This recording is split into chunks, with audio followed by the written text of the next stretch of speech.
Hi everyone, William Brawley here with Imaging Resource, and today we're going to take a brief hands-on look at two new Canon APS-C cameras, the EOS 90D and the EOS M6 Mark II.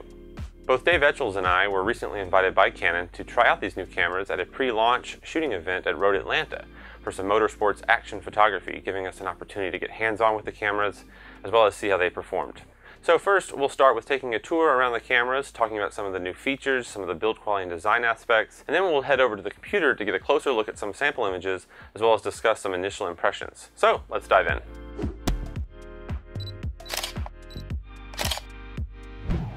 As the name suggests, the 90D comes along as the successor to the popular 80D model, whereas the M6 Mark II serves not only as a successor to the original M6, but also, according to Canon, as a successor to the M5. They've actually combined a lot of features from those two model lines, although the M6 Mark II, as you can see, uses a body design similar to the original, lacking a built-in EVF. However, Canon is including a hot shoe mounted EVF in the box with the M6 Mark II, should you want to attach and use a nice electronic viewfinder. We don't yet know if Canon will never release an M5 Mark II, but for now, the M6 Mark II will serve as Canon's high-end, high-performing APS-C mirrorless camera. On that same token, Canon was emphatic that the EOS 90D is not a replacement to the 7D Mark II, so we're fairly certain that we'll see a 7D Mark III at some point in the future. What's really interesting here is that the 90D and M6 Mark II aren't really just two separate cameras that Canon happens to be announcing at the same time, but rather, in many ways, they're basically the same camera, just inside different form factors. Both cameras use the same all-new 32.5 megapixel APS-C CMOS sensors, making these two cameras the highest resolution APS-C cameras that Canon has ever made so far. Both are powered by the same DIGIC 8 image processor.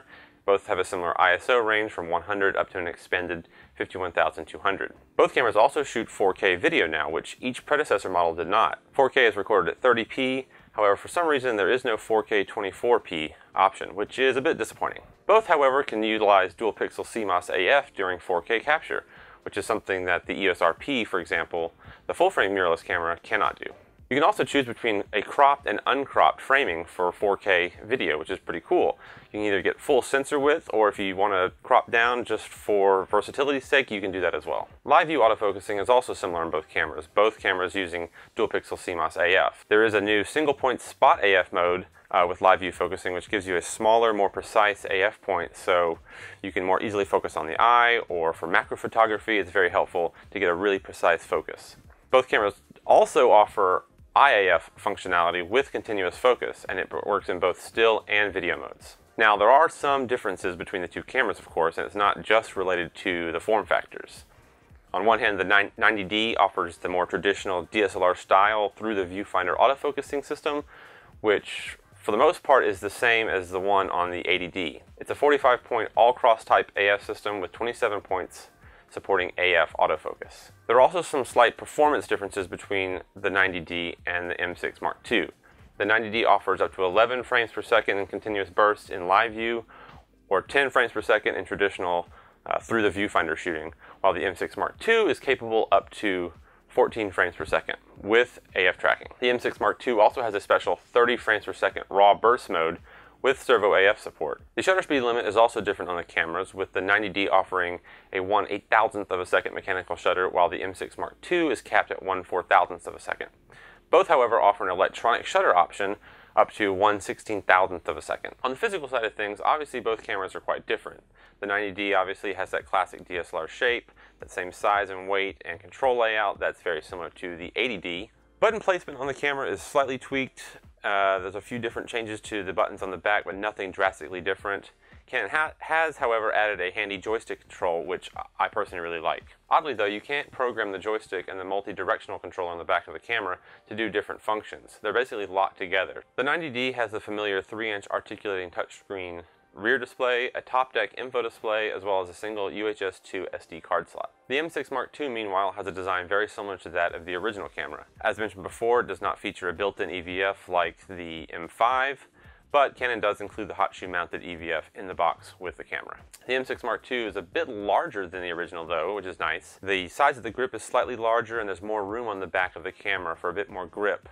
It's still not a big grip like the 90D or a DSLR shape, still smaller than, say, the EOS RP, for example. Controls on the M6 Mark II are very similar to the predecessor, but there are some changes and improvements. On the back, there's now a dedicated autofocus and manual focus toggle switch and a programmable function button. The M6 Mark II still offers dual control dials, front and rear, but the rear one on the M6 Mark II is similar to that of the EOS M5, whereas the original M6 had a stacked control dial for rear control with an exposure compensation knob on the top. The M6 Mark II, however, uses a customizable dial function control. So there's a button in the middle of the rear dial that lets you toggle on and off various functions and lets you use the scroll wheel to adjust various different settings. Also, both cameras offer a 3.5mm microphone jack, but only the 90D offers a headphone jack. So that's essentially a tour of the two cameras' design and features. Let's jump over to the computer to get a closer look at some sample images. So we are over here in Adobe Bridge taking a look at some 90D sample shots. Let's just start with a nice stationary shot to get a look at some fine detail. This close-up shot here, we'll zoom right in. This was shot at ISO 100. And if we zoom in here, we can get a good sense of the resolution of the 90D. Focus was right on the wheel here, so there's lots of texture, lots of detail in the tire and the rubber. Fairly high contrast scene, however. It was shot in midday, but I'm quite pleased with the image quality, straight out of camera from this shot. Move over to another shot here. This was a fast shutter speed action shot, so let's just see how focus did and the overall image quality. Zoom in here. Focus kind of caught on the back of the car as it drove past really quickly. But the camera nailed focus, and just a nice crisp shot here. We'll move down to one of the classic racing shots that I wanted to get, this vertical compressed telephoto shot of race cars coming down the S-turns. This was quite difficult as it was a really hot day, so I had to deal with a lot of heat wave distortion. As you can see, even on the front bumper of the car, there's a little bit of waviness from heat distortion. The camera did well at focusing as the car zoomed down the track. I was able to track it really easily, both the 90D and in similar shots that I took on the M6 Mark II. The camera did really nicely at tracking these fast-moving cars. We had an opportunity to capture a lot of drift cars, which was really tricky because you wanted to slow the shutter speed down and really capture that kind of blurring action. So that was firing off lots of bursts, one after the other, in hopes of catching, one crisp shot of the car, while the rest of the scene was all nice and blurry. This is one of my favorite shots here. The car is pretty crisp. Could have been a little sharper, but that's down to my skill here. But again, the color rendering is nice and saturated, but not too much.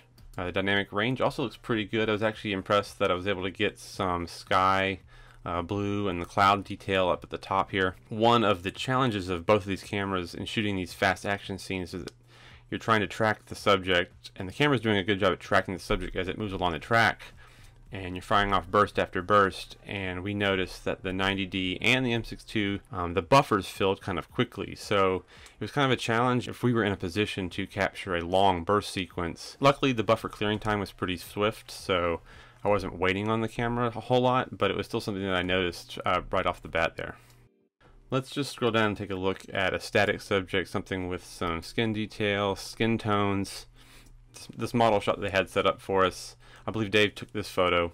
If we zoom in here, focus right on the model's eye up here, good skin detail, very crisp. Now this was a bit higher ISO shot. I believe this was ISO 800.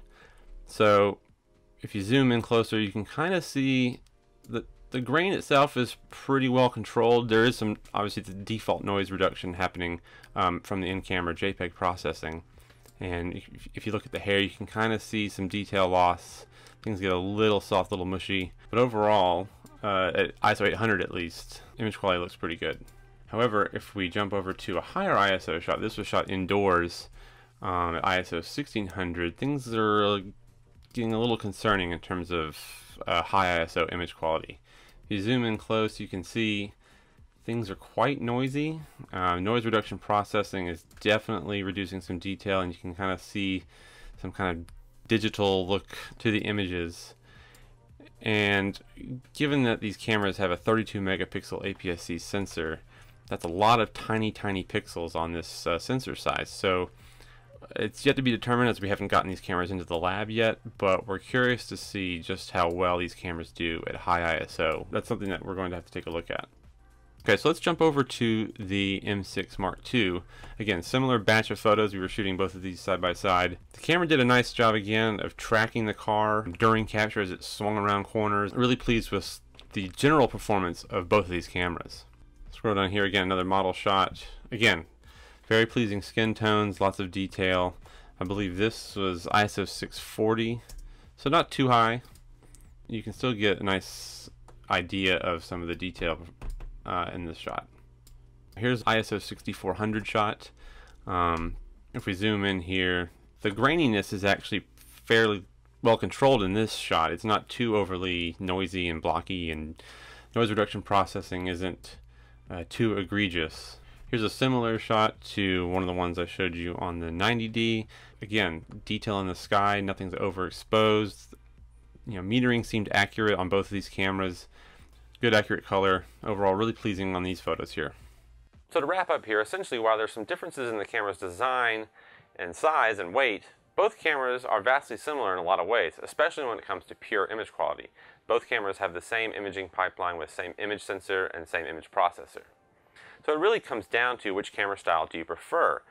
The fuller hand grip, the weather sealing, that traditional clear optical viewfinder, or something smaller, lighter, and more portable. It's actually quite nice that Canon's going this route and making two similar cameras, but letting consumers pick which body style best suits their needs. So far in our time with the cameras, the user experience for both models is actually quite nice. Both cameras have ample physical controls, responsive performance. Now, not having a built-in EVF on the M6 Mark II might be disappointing to some, but we're glad to see that Canon is including the hot shoe one in the box with the camera. In terms of sheer performance, both cameras are also very similar. As mentioned, it uses the same image processor, but the 90D will probably edge out the M6 when it comes to like AF tracking. But in our experience so far, there's not a very drastic or noticeable difference between the two cameras. Both cameras track moving subjects very well, and both Dave and I did not notice significant differences in performance on both cameras. The only performance-related issue we noticed, the only downside, was that there's fairly limited buffer depths when shooting RAW plus JPEG. Both cameras do better if you shoot just JPEG or just RAW. There's deeper buffers in those modes, but for testing purposes we shoot RAW plus JPEG, and so we noticed that the camera kind of quickly filled up the buffers in shooting long action sequences. Thankfully, buffer clearing times felt pretty swift, and so we weren't hanging around waiting for the cameras to finish their job. Battery life overall was excellent on both cameras. Not really surprising for the 90D, as DSLRs typically have really great battery life, but for the M6 Mark II I was actually quite impressed that I was able to use the same battery throughout the course of the day. Now, in terms of image quality, both cameras produce really nice images, especially at lower ISOs, capable of nice detail resolution and pleasing colors. Now, with 32 megapixel APS-C sensors, that's a lot of tiny pixels crammed onto a fairly small sensor size, so we're a little concerned about high ISO performance. So we're really curious to see how these cameras perform back once we get them into the lab. So that'll do it for our hands-on look at the new Canon 90D and M6 Mark II. Which ones do you prefer? Do you want to stick with the DSLR, or are you ready to go the mirrorless route? Let us know in the comments below. For more details on these new cameras, check out our reviews at the links below. We have in-depth product overviews on both cameras, as well as real-world sample photos for you to view and download. So thanks so much for watching, and I'll see you guys in the next video.